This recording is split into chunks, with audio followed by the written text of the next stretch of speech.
There's something twisted about the way we suffer, not because we love too much, but because we can't let go of what once gave us comfort. People call it attachment, but Machiavelli would call it a weakness wrapped in silk. We mask our emotional chains with words like loyalty and love, when in truth we're just afraid to stand alone. You've been told that holding on shows strength, that remembering someone is honoring their place in your life. But what if that memory is poisoning your now? What if your nostalgia is just a well-decorated cell where you've chosen to rot with dignity? The danger isn't in remembering, it's in refusing to move. See, pain has this strange appetite. It feeds on your silence and drinks your time. And while you sit in yesterday, the world keeps moving, faster and colder. This is where Machiavelli's brutal clarity slices deeper than any self-help book ever could. You don't move forward by healing, you move by deciding. Letting go isn't about peace, it's about power. Not emotional peace, but strategic power. The kind that lets you breathe without permission, act without waiting, and feel without falling. Most people think healing is passive. Machiavelli would call that naive. True healing is warfare, and you're either the commander or the casualty. You weren't born to be emotionally enslaved by ghosts. You weren't built to repeat mental funerals every night before bed. The truth is, whoever or whatever you're clinging to, they're not your past, they're your prison, and it's time to escape without asking anyone for the key. This video is not for the faint-hearted. It's for those ready to stop bleeding for stories that already ended. It's for those who want more than closure, they want resurrection. Through the lens of Machiavelli, you'll see what most refuse to confront, that love can be a trap and detachment a throne. You learn that self-mastery doesn't begin with motivation, but with mourning. You'll see how power, respect, and influence rise from the ashes of what you dared to bury.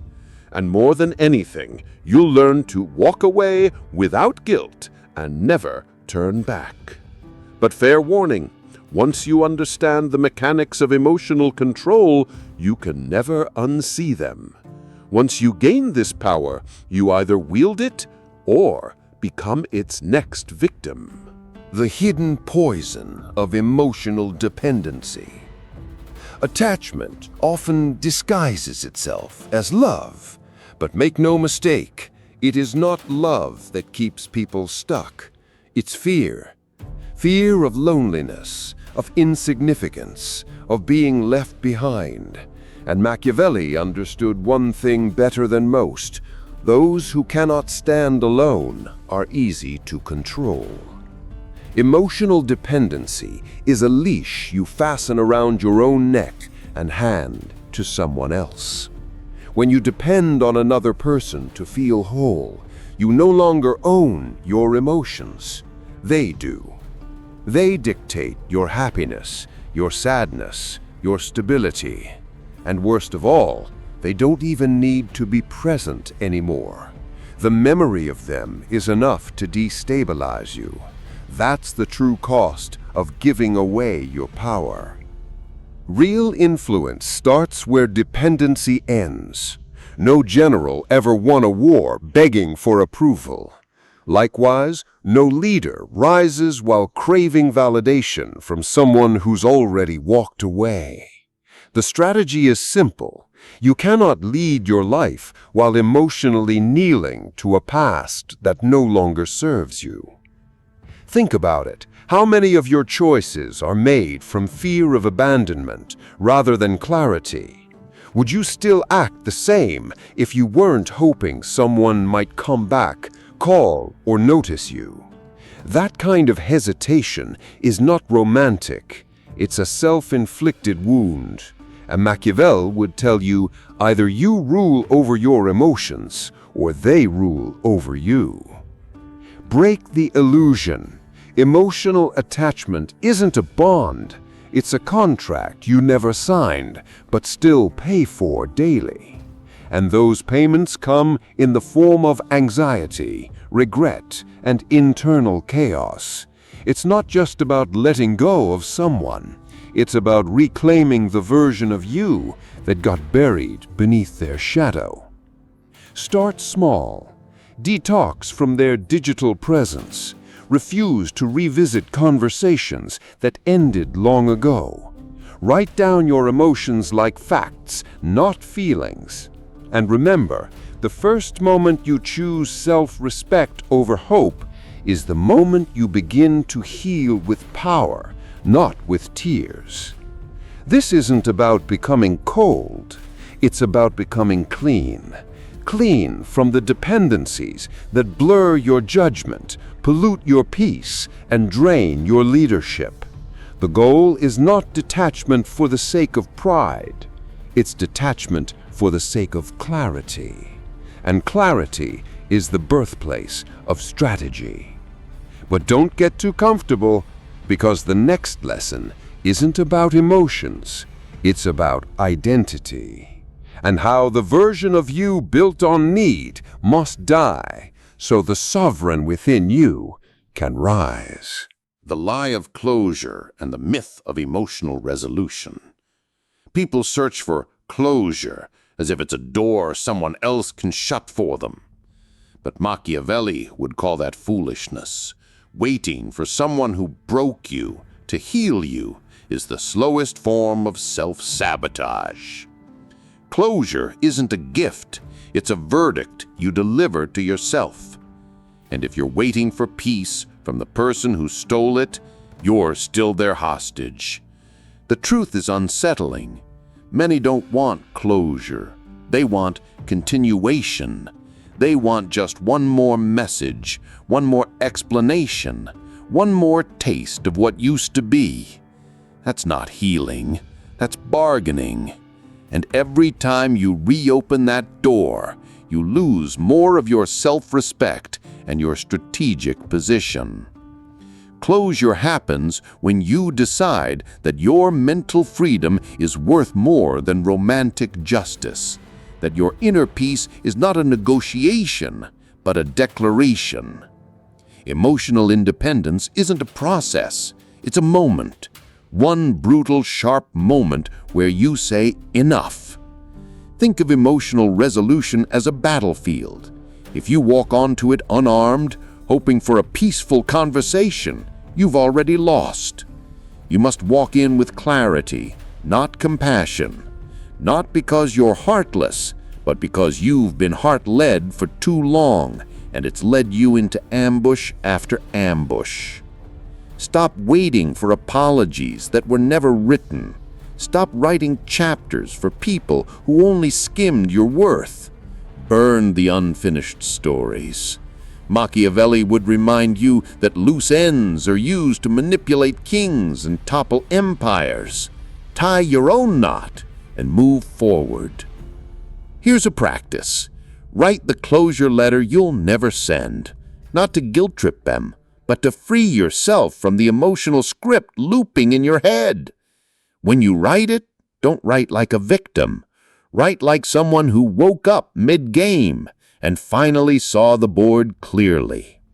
Strategic self-mastery demands that you stop seeking meaning where only damage exists. Your need for answers can be a trap. Sometimes the real power lies in choosing ignorance over obsession. Not because you're weak, but because you've learned that silence is stronger than begging. When nostalgia becomes self-sabotage. Nostalgia is seductive. It whispers, "Remember how good that was?" But Machiavelli would tell you, anything that softens your judgment is a threat to your leadership. Nostalgia isn't about memory, it's about manipulation. And sometimes the one doing the manipulating is you. When you idealize the past, you automatically reject the present. You compare real problems to romanticized memories. That's not reflection, that's delusion. And the worst part? You start making choices not based on what's right, but on what feels like the past. That's how kingdoms fall, chasing shadows instead of building walls. Sentimental thinking weakens decision-making. You hesitate, stall, or worse, regress. You tell yourself, maybe it wasn't that bad, but what you're really saying is, I'm afraid to move forward. You don't miss them, you miss you when you were with them, and that's a dangerous illusion to live in. Strategic minds learn from the past, not long for it. They extract the wisdom, discard the weight, and move forward sharper. But those ruled by nostalgia wear it like armor and wonder why they can't move. Real growth demands grief. You can't evolve while clinging to ghosts. Here's how to weaponize your nostalgia. Turn it into fuel. Instead of replaying the highlight reel, dissect it. What were the patterns, the weaknesses, the needs you tried to satisfy through others? Turn memories into manuals. That's how you gain power without carrying pain. Try this. Write down the top 3 memories that hurt the most to recall. Then, for each, ask, what part of myself was I avoiding during this moment? You'll start to see that the past didn't hurt you, your denial of reality did. That realization alone is worth 1,000 apologies. Your past is not a palace to live in, it's a fortress you outgrew. Every second you spend fantasizing about what was, you miss what could be. Nostalgia is comfort, but comfort is rarely aligned with transformation. If you're too focused on what's behind, you're unguarded for what's ahead. And soon, we'll talk about the silent killer of momentum, waiting. Not for healing, but for validation, for permission, for someone to finally say, now you're ready. But what if you never needed their permission in the first place? The illusion of time and the prison of what if. Time doesn't heal wounds, decisions do. Machiavelli understood that waiting was one of the most dangerous forms of surrender. People hide behind time the way cowards hide behind excuses. Maybe with time I'll get better. No, maybe with courage you'll finally move. Regret loves to play a dirty game, the endless what-if loop. What if I'd stayed? What if I'd fought harder? What if they come back? These aren't reflections, they're distractions, traps that keep you orbiting a past that no longer exists, and every second spent in those thoughts is a second lost to growth. The mind, when untamed, becomes a traitor. It creates 1,000 fake futures and anchors them to moments that never had power to begin with. Strategy requires you to cut through the noise, to see that not every feeling deserves a response. Not every memory deserves a monument. Machiavelli would say, if time is your strategy, you've already lost. Leaders act, not wait. Power comes from choosing, not perfectly, but decisively. When you delay action in the hope of emotional certainty, you're waiting for a ship that will never dock. Start reclaiming time by rewriting the role it plays in your mind. Instead of asking, what if, ask, what now? Make your next 24 hours a battlefield of execution. Read one chapter of a mind-strengthening book like The 48 Laws of Power. Take a cold shower and face the morning like it owes you respect. Small actions dismantle large fears. You owe yourself urgency, not patience. Not the fake urgency of panic, The real kind, born from clarity. The kind that says, if I stay here another day, I betray myself. Waiting for the perfect moment is a form of self-betrayal. Leaders don't wait for weather, they sail through storms. Remember, time is a mirror. If you spend your days in fear, the mirror reflects a life unlived. But if you spend them in bold clarity, the mirror reflects transformation. You get to decide what kind of reflection you leave behind. Regret or reinvention, both are earned. And speaking of fear, it's time to confront one of the most socially accepted forms of weakness, overthinking. Because behind every paralyzed decision lies the same enemy, the fear of being wrong. The trap of overthinking and the death of momentum. Overthinking is the art of self-sabotage, disguised as intelligence. While you analyze every possibility, life moves forward without your consent. Machiavelli wouldn't admire the cautious thinker. He'd manipulate him. Why? Because the mind that hesitates becomes predictable, and the predictable can be played like a pawn. Many believe that thinking more equals thinking better, but excessive thinking is rarely about wisdom. It's about fear. Fear of being wrong, fear of loss, fear of making a move that can't be undone. But here's the truth. Indecision is a decision, and it always favors your enemy. Every time you replay a conversation in your head, revisit a choice, or hesitate to act, you shrink your influence. Leadership requires execution, not perfection. Strategy is forged in motion, not in hypothetical scenarios. And yet most people are paralyzed by the illusion that the right answer is somewhere they haven't looked yet. Let's get practical. If you're stuck, move. If you don't know what to do, test something, anything. Try applying the 2-minute rule. If an action takes less than 2 minutes, do it now. This resets your brain into action mode. Read a page. Respond to the email. Record the voice note. Small wins break mental chains. The obsession with certainty is a modern plague. It robs people of their instinct, their intuition, and their inner authority. You weren't born to be flawless. You were born to be decisive. Machiavelli would tell you, those who act with imperfect clarity will always dominate those who wait for perfect conditions. Consider this.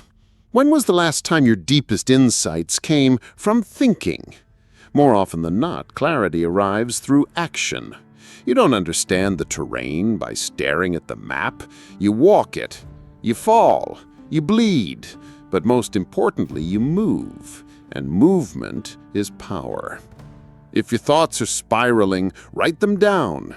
Turn chaos into clarity. Journal your fears. Challenge them. Say them out loud. You'll find most of them crumble in daylight. The rest, they become your next mission. But let them fester silently, and they'll rot your resolve from within.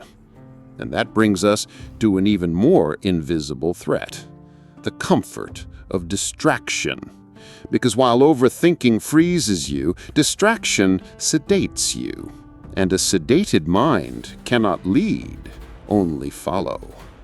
The silent enemy. Distraction disguised as peace. Distraction is the most socially accepted addiction of the modern era. It doesn't come with consequences that are easy to spot. That's what makes it lethal.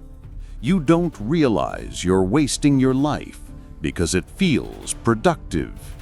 You scroll, read quotes, watch videos about growth, and call it self-development. Machiavelli would call it what it really is: pacification. While you chase little sparks of motivation, your core power dims. You confuse stimulation for strategy, comfort for clarity. Distraction keeps you busy enough to avoid your wounds, but numb enough to never change. It feels safe, but safety is often the enemy of authority. Machiavelli believed in intentional discomfort. Growth doesn't come from indulging your emotions. It comes from commanding them. A distracted person is not just weak, they are exposed. Anyone can influence them because they've outsourced their attention. And attention, in every battle, is the first asset to control. Let's be blunt. Most of what you consume is mental junk. If it doesn't sharpen your awareness, build your dominance, or increase your clarity, it's weakening you. The enemy doesn't need to destroy you. They just need you to be distracted enough to destroy yourself. Here's a practice. Schedule a 3-hour window of mental fasting. No phone, no noise, just a pen, paper, and silence. Ask yourself one question. What am I pretending not to see? The answers you avoid are usually the ones that can free you, but only if you're ruthless enough to face them. The most dangerous distractions are the ones that pretend to be healing. Meditation without reflection, podcasts without implementation, reading without action. Information is not transformation. Execution is. You don't rise by knowing. You rise by doing what most won't. To reclaim your authority, you must treat your attention like sacred ground. Guard it with aggression. Filter your inputs. Choose mentors, not noise. Choose discomfort, not delay. The person who controls your attention controls your future. That's not poetry. That's war. And speaking of war, the next enemy wears a different mask. It doesn't shout, it whispers. It's the need to be needed, and it's one of the most subtle forms of slavery. The need to be needed, a hidden chain of control. The desire to be needed seems noble, but behind the mask of service often lies a silent desperation, a hunger for relevance, for identity, for worth. Machiavelli would see this clearly. Anyone who needs to be needed is easily controlled, because their value isn't internal, it's borrowed. People who tie their importance to how useful they are will sacrifice their peace to maintain roles they've outgrown. They become emotional servants, constantly rescuing others, not out of love, but out of fear. Fear that without being needed, they might be invisible. This isn't kindness, it's strategy gone wrong. When your power comes from being indispensable, you become terrified of being replaceable. And that fear leads to compromise, giving when you're drained, staying when you're disrespected, shrinking so others feel strong. Machiavelli teaches true power never begs to be wanted. It demands space. It sets boundaries without guilt. If your influence depends on how broken others are, then you're not leading, you're feeding off dysfunction. Leadership is measured by how little you need validation. Here's a practical shift. Instead of asking, "Who needs me?" ask, "Who respects me when I say no?" That question will reveal your real alliances. Practice saying no without explanation. Let the silence test their character. Most people don't love you. They love your compliance. To build authority, detach your worth from your usefulness. Your time is not charity. Your presence is not a reward for bad behavior. The more you value your energy, the less you'll waste it trying to be everything for everyone. And in that silence, real power is born. This doesn't mean closing your heart. It means opening your eyes. Kindness without strategy is martyrdom. Service without boundaries is self-betrayal. Love without self-respect is dependency. And dependency is always a setup for pain. And now we confront one of the oldest manipulations in human history, the weaponization of guilt. Because what they can't control through praise, they'll try to own through shame. Guilt as a weapon. How empathy is used against you. Guilt is rarely organic. It's engineered. It's crafted to bind you, to trap you in loops of self-doubt where your loyalty becomes a leash. Machiavelli would call it emotional warfare. And the ones who master it don't scream, they sigh. They don't blame, they imply. You start hearing it in their silence, in their tone, in the passive questions. I just thought you were different. Wow, okay. Guilt works best when it's subtle, when it forces you to fill in the blanks with your own shame.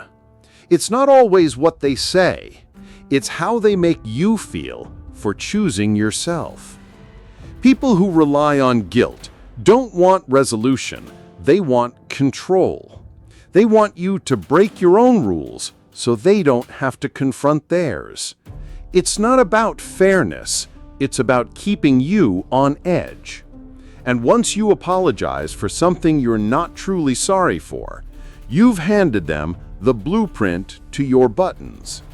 Machiavellian wisdom says, never explain to someone who's committed to misunderstanding you.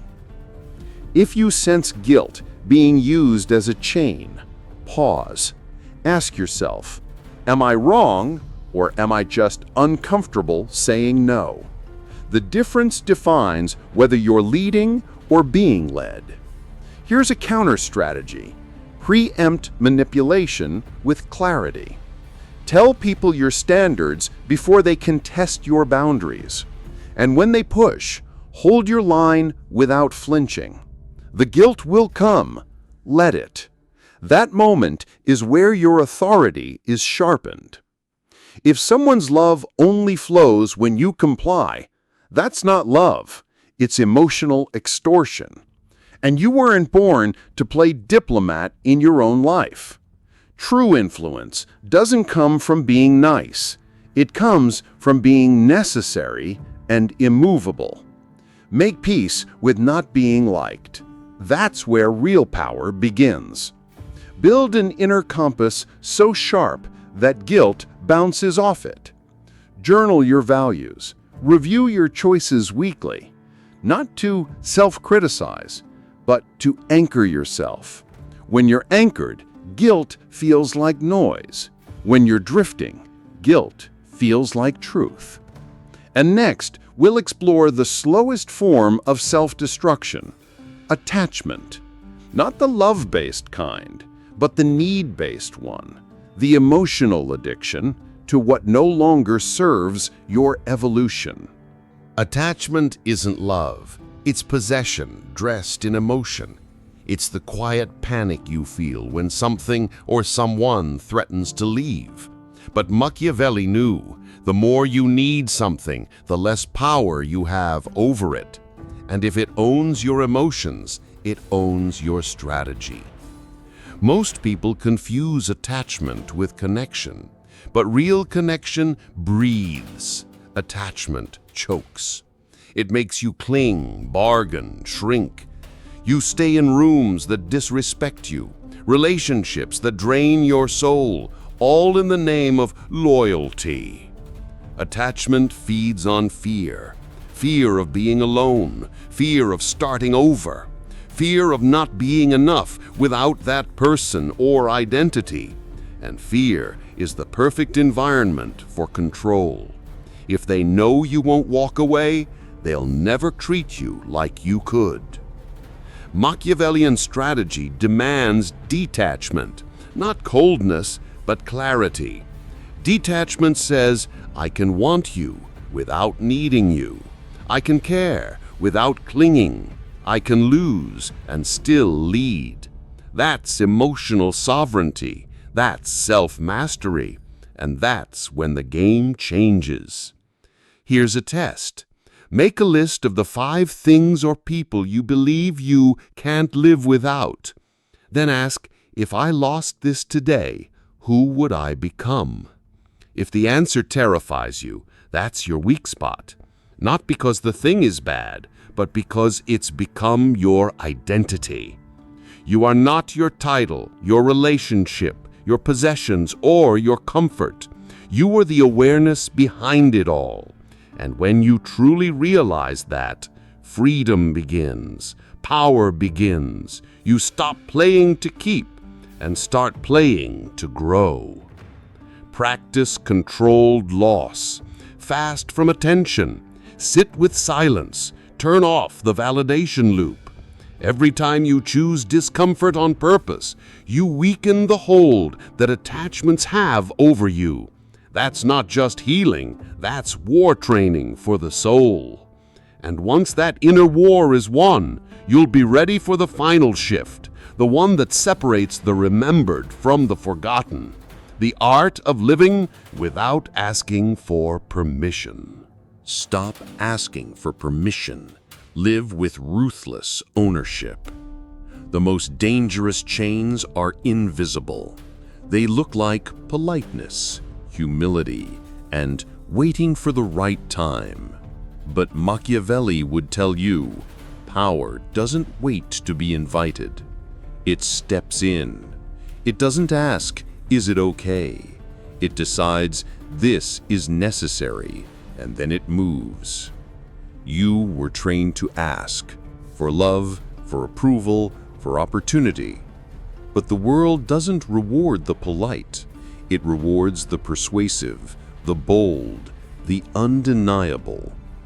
Every time you wait for validation, you shrink your sovereignty. And sovereignty is not something you inherit, it's something you seize. People will resist your shift. They'll call it arrogance, selfishness, coldness. But they're not angry at your growth. They're threatened by your independence, because when you stop asking for permission, you stop being predictable. And predictability is comfort for those who control you. Start small. Speak with clarity. Walk with presence. Stop explaining your no. Move in silence when needed, and speak when your voice can bend the room. True authority isn't loud. It's grounded. It's the calm that makes others question their noise. Create your own rites of passage. Declare your standards out loud. Write a code for your life. Post it. Live it. Be known for it. Your life isn't a community project. It's a sovereign territory, and every compromise is a border invasion. You decide who gets to enter. Machiavellian wisdom doesn't ask if the path is open, it clears one. That doesn't mean cruelty, it means clarity. Because clarity cuts through manipulation. Its silence is guilt. It crushes anxiety. And most importantly, it reminds you that you were never here to beg. You were here to become. Burn the blueprint they gave you. Build your own. Start today. Lead your mind like a general, not a victim. Because when your life becomes a reflection of your design, not their demands, you don't just inspire respect, you command it. And now you're not just ready to break chains, you're ready to forge a new empire. But how you use that freedom will define everything. Most people will live and die without ever understanding this. Letting go isn't weakness. It's a display of dominance over what no longer controls you. Those who cling to the past are ruled by it. Those who master detachment rule their future. You were never meant to carry every pain, every name, every ghost. But society teaches you to prove love by suffering. Machiavelli would call that emotional slavery, a strategy designed to keep you small, compliant, and manageable. That's not nobility, that's obedience in disguise. Every time you say, "I can't let go," you're reinforcing the illusion that your past is stronger than your will. That's the mindset of a servant, not a sovereign. True self-mastery, real authority, comes from having the courage to end your own suffering with precision. Now imagine what your life would look like if nothing owned you emotionally, if no name, memory, or regret had power over your peace. That's not just emotional development, that's spiritual liberation, and very few people ever taste it. But you're not here for shallow relief. You're here for strategy, for dominion, for the kind of internal freedom that makes the world ask, what changed in them? The answer won't be loud.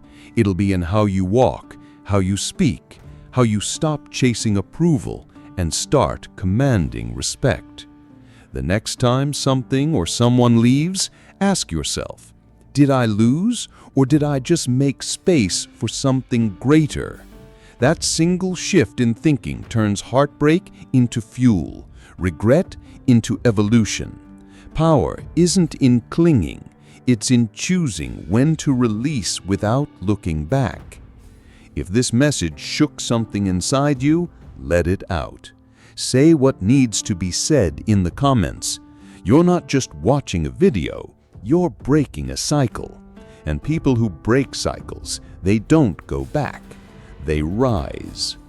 Subscribe, turn on notifications, and most importantly, watch the video appearing on your screen right now, because it holds the final key to your freedom.